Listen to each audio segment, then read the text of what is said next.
Ակնհայտ է, որ բավականին լուրջ եւ բարդ ռազմաքաղաքական իրավիճակ է ստեղծված եւ այդ իրավիճակի պատասխանատուն այսօրվա իշխանություններն են եւ ակնհայտ է, որ նրանց ղեկավարության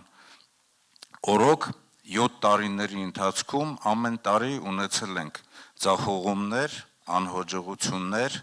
ոչ ադեկվատ պահվածքի արդյունքում պատերազմ, պատերազմում պարտություն, զիջումներ, մեր շահերից չբխող սահմանազատում եւ սահմանագծում եւ այս ամենը նրա պատճառով է, որ նրանք գտնվում են պարտադրանքի եւ ճնշումների ներքո։ Եվ ակնհայտ է, որ սիրելի հայրենակիցներ, այսօր մենք շատ պատասխանատու փուլ ենք մտնում եւ այդ պատասխանատվությունը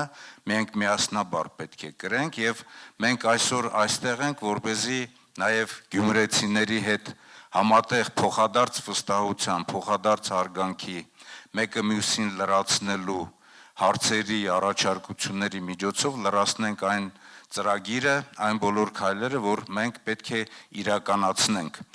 Այն քայլերը, որոնք որ առաջին հերթին պետք է արժանապատվությունը հայ ժողովրդի վերականգնեն։ Եվ այդ արժանապատվության վերականգնման ճանապարհին պետք է թույլ չտանք, որ այսօրվա իշխանությունները վերարտադրվեն։